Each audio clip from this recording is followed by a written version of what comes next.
What's up, Sharks? This is Mr. O, your fabulous science teacher of the amazing Sharks team. This is soil conservation flip notes. This is the second part of the soil unit. We just got done with the first part with soil properties and ingredients and comparing and contrasting similarities and differences and looking at different climates. Now we're going to get into soil conservation. The root word, to conserve. Conserve means to protect or to hold on to what you have. And if you might not be realizing this yet, but soil is an incredibly valuable resource. And it takes a really long time for it to develop into making it useful soil. So it's one of those things that you have to start focusing on what things you can do to help keep the soil that we have today if you want generations of people to continue living on it. Because soil takes thousands of years to develop. It's not something like a smoothie where you can just throw the ingredients in a blender, hit the button, and 5 minutes later you have good soil. Soil works in quite the contrary. It takes a really long time. So let's look at what this unit has in store. It's a short and brief unit. So let's keep it straight and focused, and we wouldn't spend too much time on it. First thing on your notes, it asks about how does land use affect soil? Well, humans can do two things. Humans can either harm or protect soil. Harm meaning bad, protect meaning good. Now, don't get me wrong. When we harm it, it's not like we're intentionally trying to harm it sometimes. It's maybe because we want a house or, we want to farm for food. But there is some consequences with the choices we make, and this is some of the things we'll have to look into. So on the first of three charts on your notes, it's the way humans harm soil. There's three ways: farming, construction development, and mining. Like I said, farming's not a bad thing. Construction development's not a bad thing. Mining's not a bad thing. However, it could lead to problems with soil that in the areas of which these three things are taking place. We're going to look at three effects of each of these. There are more than just three, but I stuck to three just to keep it more focused and direct. So with farming, first thing is it leads to soil loss. Literally, the soil could be lost from that area or displaced to a different area where the farming is taking place. The second thing is fertilizers could affect the microorganisms that live in the area. These microorganisms, you know how important they are from our soil unit we just got done with. These are the things that create nutrients for the soil and plant food. Well, fake fertilizers, if farmers use them, could pollute and kill these organisms. It also could lead to several different types of pollution that can be problematic down the road as well. And the third thing is you remove vegetative cover. So if you don't understand what vegetative cover is, it's the vegetation that was once on the land before you started to farm, meaning the trees, the brushes, the shrubs, those things that you take away, you're removing those. And if you don't realize what those things do, they keep the dirt in place. So the minute you remove vegetative cover, you're starting soil loss because nothing's holding that dirt down. So that's why, grass is a very valuable thing because why? It keeps the dirt on the ground. Without the grass, the dirt starts to get all over the place. You realize that when you go outside and play. Let's move on to the next thing, construction and development. It removes vegetative cover just like farming. When you build a house, you have to remove the bushes and the trees and the grass. Same thing. The second thing is it leads to soil loss. Like I mentioned before, removing vegetative cover will lead to soil loss. And the third thing, soil can get into waterways and harm the organisms that live in the area in which this construction is taking place.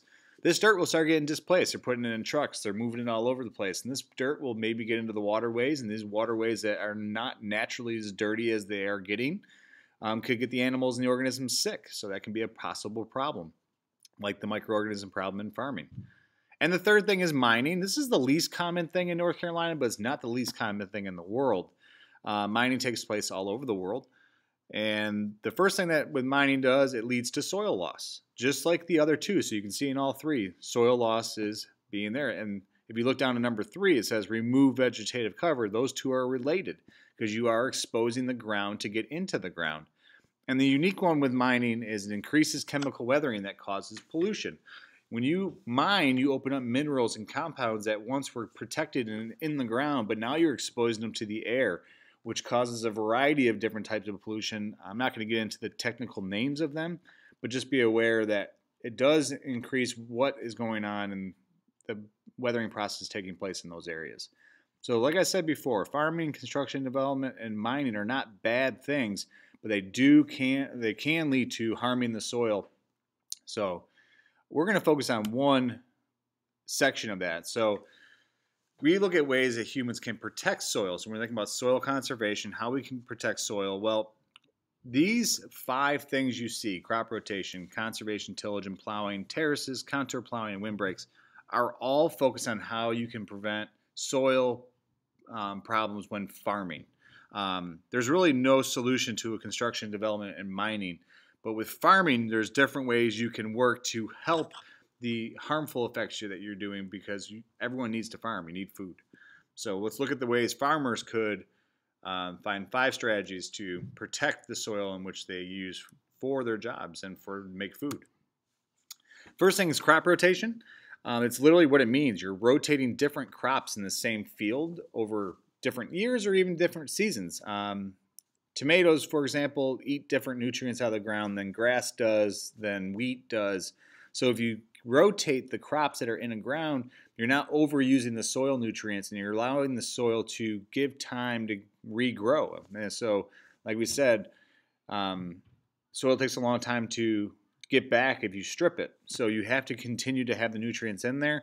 And the big goal for crop rotation is to maintain soil fertility. Obviously, you can't grow crops on soil that's not fertile, but it's easy to take away the nutrients in soil to make it not fertile. So farmers use crops to maintain fertility. Conservation, tillage, and plowing mean the same thing. Tillage and plowing mean the same thing. Conservation means to reduce the number of times a field is plowed or tilled, and every time you plow a field, dirt gets lost. So it kicks it up in the air, it gets airborne, it's blown by the wind. So reducing the number of times you do that would allow for protection of the soil. The third thing is terraces. I'm thinking about hillsides here, and these are flat, step-like areas, and we'll show videos of this in class. This relates to my hillside question. If soil's on a hill and it rains, where to go? And it goes down. However, if you build terraces, it prevents that soil loss and erosion from happening. And another way to, if you were on a hillside or curve, would be to do contour plowing, the next one down. This is plowing along the curves or contours of a slope. And this has the same effect that terraces do. It prevents that soil loss and the erosion that would naturally happen because it's on a hill or an angle. And the last one is windbreaks. I know, haha, breaking wind. This is kind of what that means, but it's when farmers plant big rows of trees, I call them tree walls, between fields. So when the wind is blowing, the dirt doesn't get picked up and lost into different places. All 5 of these are ways farmers use to protect their soil while farming, and I put in bold what they're really after. Now on the back of your paper, I threw up something that I forgot to do in soil, and we have to get it in because it's on the test. It's called the rock cycle. This should not be the first time you've ever heard of the rock cycle. There are 3 types of rock: sedimentary, metamorphic, and igneous. By definition, sedimentary forms when pieces of older rock and plants and other stuff get smashed together. But the more important thing, as I put in asterisks, it's created by the faulting and folding of the plates and the pressures of forces of the earth. So, like, for example, when converging collision and you're making that mountain, the base of that mountain, a lot of it is becoming sedimentary and metamorphic rock from the pressure and the folding going on. And then metamorphic, simply the way it's made is heat and pressure causes older rocks to turn into new ones. I call metamorphic the brownie of the rock world, meaning you can put brownies in an oven and you put some heat and pressure in there and you pull them out and the brownies are cooked to something delicious. That's what metamorphic does. It takes a sedimentary or igneous rock, puts some heat and pressure on it, and it turns into a metamorphic rock. Same thing happens with the faulting and folding of the plates. The heat and pressure from that can create other rocks to become metamorphic. And the last type of rock is igneous. And this is a simple one. This is when molten rock cools and becomes solid. This happens several times when you think about plates and the rocks and the layers of the earth. I mean, think about divergent boundaries or convergent subduction boundaries, and when that magma comes out of volcanoes or fills in a rift valley or fills in a mid-ocean ridge and it cools down, that's igneous rock. Or when, in Hawaii, when you have beaches of, lava, that's all igneous rock. So yeah, that's one thing I forgot. And on your notes below this table, I need you to draw this diagram. It's the 3 different types of rocks: sedimentary, igneous, metamorphic. And if you can't tell, my arrows are pointing towards each other and away from each other, meaning the igneous can become metamorphic, but the metamorphic can become igneous, and vice versa. And it's called a cycle because they can always change into each other. So they continue to change, meaning a sedimentary rock today could have been a metamorphic rock millions of years ago. That's just the way, just like the water cycle is. Like the water you're drinking today is the same water that dinosaurs peed in a million years ago. So draw this chart below that table. I'll know you listened to the end of the notes if you've done so. Hope this was short enough for you, and see you tomorrow in class.